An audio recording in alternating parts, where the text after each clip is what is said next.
പശ്ചിമേഷ്യയിൽ യുദ്ധഭീതി തുടരുകയാണ്. ഇറാനിൽ വീണ്ടും ഇസ്രയേൽ വ്യോമാക്രമണം. ടെഹ്റാനിൽ സ്ഫോടന ശബ്ദം കേട്ടതായാണ് റിപ്പോർട്ടുകൾ. അതിനിടെ യമനിൽ നിന്ന് ജെറുസലേമിലേക്ക് റോക്കറ്റുകൾ വന്നു.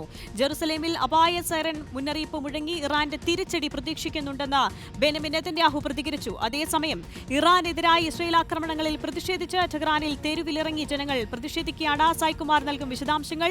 സായ്കുമാർ, ആശങ്കപ്പെടുത്തുന്ന ഒരു വാർത്തയാണോ ഇപ്പോൾ പുറത്തേക്ക് വരുന്നത്? അപായ സൈറൻ ഉൾപ്പെടെ നൽകിക്കഴിഞ്ഞു. എന്താണ് ഒരു സ്വാഭാവിക സൈനിക നടപടികൾ മാത്രമായി ഇതിനെ കാണാൻ നമുക്ക് ഈ സാഹചര്യത്തിൽ കഴിയുമോ? എന്താണ് ഏറ്റവും പുതിയ വിവരം? ആര്യ, ലോകം വീണ്ടും ഒരു യുദ്ധഭീതിയിലേക്ക് പോയിക്കൊണ്ടിരിക്കുന്നു എന്ന് തന്നെ പറയേണ്ടി വരും. ഇസ്രയേലിലേക്ക് ഇപ്പോൾ യമനിൽ നിന്ന് ഇസ്രയേൽ ലക്ഷ്യമാക്കി റോക്കറ്റുകൾ വന്നു എന്നുള്ളതാണ് ഏറ്റവും ഒടുവിൽ പുറത്തുവരുന്ന വിവരം. ജെറുസലേമിൽ അപായ സൈറൻ, ആളുകളുടെ മൊബൈൽ ഫോൺ വഴി ഇപ്പോൾ അപായ സൈറൻ മുഴങ്ങിയിരിക്കുന്നു. സുരക്ഷിതമായ ഇടത്തേക്ക് മാറണം എന്ന ഒരു മുന്നറിയിപ്പ് ഇപ്പോൾ അവിടെയുള്ള ആളുകൾക്ക് ലഭിച്ചിരിക്കുന്നു എന്നാണ്. അതായത് ഏത് സമയത്തും ഇറാന്റെ ഒരു തിരിച്ചടി ഇപ്പോൾ ഇസ്രയേൽ പ്രതീക്ഷിക്കുന്നുണ്ട്. അതിനായുള്ള മുന്നൊരുക്കം അവർ നടത്തുകയും ചെയ്യുന്നുണ്ട്.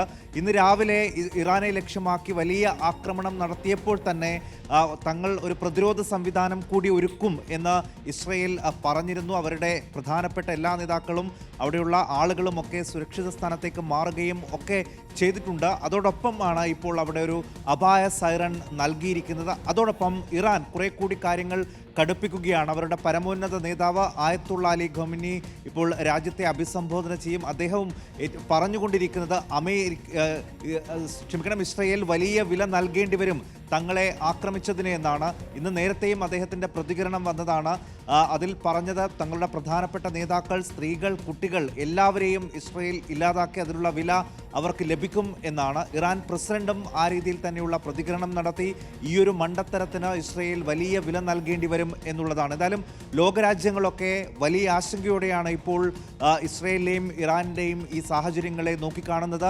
ഇരു രാജ്യങ്ങളും നേർക്കുനേർ ഏറ്റുമുട്ടുകയാണെങ്കിൽ അത് ആ രണ്ട് രാജ്യങ്ങൾക്കിടയിൽ മാത്രമല്ല എല്ലാ രാജ്യങ്ങളെയും ബാധിക്കുന്ന തരത്തിലേക്ക് കാര്യങ്ങൾ പോവും.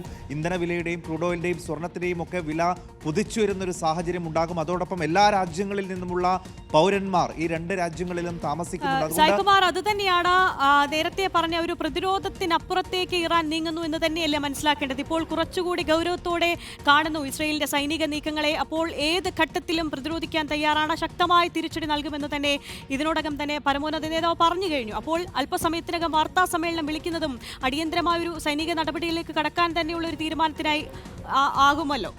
തീർച്ചയായും ഇസ്രയേലിന്റെ ഭാഗത്ത് നിന്നുണ്ടായ ഒരു സൈനിക നീക്കത്തെ ഒരു യുദ്ധം എന്ന് തന്നെയാണ് ഇറാൻ വിശേഷിപ്പിക്കുന്നത്.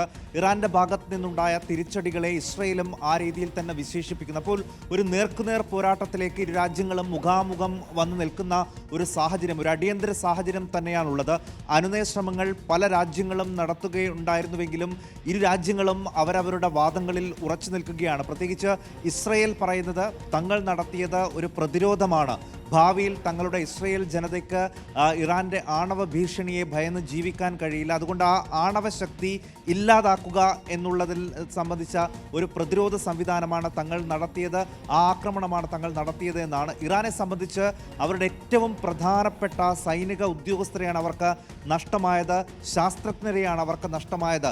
ആയത്തുള്ള അലി ഖമേനി എന്ന അവരുടെ പരമോന്നത നേതാവ് കഴിഞ്ഞാൽ അവർക്ക് ഏറ്റവും തന്ത്രപ്രധാനമായ തീരുമാനങ്ങൾ എടുക്കേണ്ട ഇറാൻ വിപ്ലവ സേനയുടെ തലവനെയാണ് അവർക്ക് നഷ്ടപ്പെട്ടത്, സൈനിക മേധാവിയാണ് അവർക്ക് നഷ്ടപ്പെട്ടത്. അതോടൊപ്പം ഇറാൻ ലോകം തന്നെ ആശങ്കയോടെ ഉറ്റുനോക്കുന്ന, ആശ്ചര്യത്തോടെ ഉറ്റുനോക്കുന്ന അവരുടെ ആണവ പദ്ധതികളുടെ ബുദ്ധി കേന്ദ്രങ്ങളായിട്ടുള്ള ശാസ്ത്രജ്ഞരെയാണ് അവർക്ക് നഷ്ടപ്പെട്ടത്. അതുകൊണ്ട് ഇറാനെ സംബന്ധിച്ചിടത്തോളം ഉണ്ടായിട്ടുള്ള നഷ്ടം ചെറുതല്ല, അതിനവർക്ക് തിരിച്ചടി കൊടുത്തേ പറ്റൂ.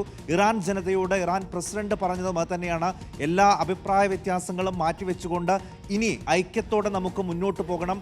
നമ്മളെ ആക്രമിച്ച ശത്രുവിന് നമ്മൾ മറുപടി കൊടുത്തേ പറ്റൂ. അവർക്ക് താങ്ങാവുന്നതിലും അപ്പുറം വലിയ മറുപടി കൊടുക്കണം എന്ന് തന്നെയാണ് അവരുടെ പരമോന്നത നേതാവ് വന്ന് പ്രസംഗിച്ചത് തന്നെയാണ്. നേരെ മറിച്ച് അപ്പുറം ഇസ്രയേൽ ആണെങ്കിൽ ഏത് ആക്രമണത്തെയും തങ്ങൾ പ്രതിരോധിക്കാൻ തയ്യാറാണ് എന്ന് പറയുന്നു. അതോടൊപ്പം ഇപ്പോഴും പലയിടങ്ങളിലും ഇറാന്റെ പടിഞ്ഞാറൻ മേഖലകളിലടക്കം ടെഹ്റാന്റെ സമീപ പ്രദേശങ്ങളിലടക്കം ഇപ്പോഴും ഇസ്രയേലിന്റെ ആക്രമണം നടക്കുന്നു. അവിടെയും വലിയ ശബ്ദങ്ങൾ മുഴങ്ങുന്നു, പുക ഉയരുന്നതായിട്ടുള്ള റിപ്പോർട്ടുകളൊക്കെ ഇപ്പോൾ അന്തർദേശീയ മാധ്യമങ്ങളിൽ നിന്ന് വരികയാണ്. നമുക്ക് നിസ്സംശയം പറയാൻ മാറിയ ഈ രാത്രി വളരെ വളരെ നിർണായകമാണ്. ഇന്ന് തന്നെ ഇറാന്റെ ഭാഗത്ത് നിന്നൊരു തിരിച്ചടി ഉണ്ടാകുമോ? അത് ഏത് രീതിയിലായിരിക്കും ഉണ്ടാവുക? അതിനെ ഇസ്രയേൽ എങ്ങനെ പ്രതിരോധിക്കും? അതോടൊപ്പം ഇസ്രയേലിന്റെ ഇനിയുള്ള തുടർ നീക്കങ്ങൾ എന്താണ് എന്നതൊക്കെ വളരെ വളരെ നിർണായകമാണ്. എന്തായാലും ലോകം ഉറ്റുനോക്കുകയാണ്, ആശങ്കയോടുകൂടി നോക്കുകയാണ്. ഒരു യുദ്ധഭീതി ഇപ്പോഴും നിഴലിക്കുന്നു. ഒരു യുദ്ധത്തിലേക്ക് പോകാതെ കാര്യങ്ങൾ സംയമനമായി പരിഹരിക്കാൻ UN അടക്കമുള്ള ഏജൻസികളും കിണഞ്ഞ് ശ്രമിക്കുന്നുണ്ട്. പക്ഷേ ഇതുവരെയായും ആ ശ്രമങ്ങൾ വിജയിച്ചിട്ടില്ല. ഇപ്പോഴും ആശങ്കപ്പെടുത്തുന്ന മണിക്കൂറുകൾ തന്നെയാണ് ഇരു രാജ്യങ്ങളെയും സംബന്ധിച്ച്. ഇനിയിപ്പോൾ ആയത്തുള്ള അലി ഖമൈനി ലോകത്തോടായി പറയാൻ പോകുന്നത് എന്താണ് എന്നുള്ളതും വളരെ പ്രധാനപ്പെട്ടതാണ്. അതൊരു യുദ്ധപ്രഖ്യാപനമാകുമോ എന്നൊക്കെയുള്ള ആശങ്ക പലയിടത്തു നിന്നുമുണ്ട്. ഇറാനെ സംബന്ധിച്ചിടത്തോളം വലിയ ആയുധശക്തിയൊക്കെയുള്ള രാജ്യമാണ്. ഇസ്രയേലും അതിലൊട്ടും കുറവല്ല. എന്തായാലും അവർക്കുണ്ടായിട്ടുള്ള തിരിച്ചടിക്ക് അവർ മറുപടി നൽകും എന്ന് ഏറെക്കുറെ ഉറപ്പാണ്. അത് ഏത് രീതിയിലായിരിക്കും എന്നുള്ളതാണ് ഇനി അറിയേണ്ടത്. ഇറാന്റെ പരമോന്നത നേതാവ് എന്താകും ലോകത്തോട് പറയാൻ ഇനി കാത്തിരിക്കുന്നത് എന്ന് തന്നെയാണ് ലോകം ഉറ്റുനോക്കുന്നതും. സൈനിക നടപടികൾ എന്തായാലും ഇറാനും കടുപ്പിക്കുകയാണ്. സായ്കുമാറാണ് വിശദാംശങ്ങൾ നൽകിയത്.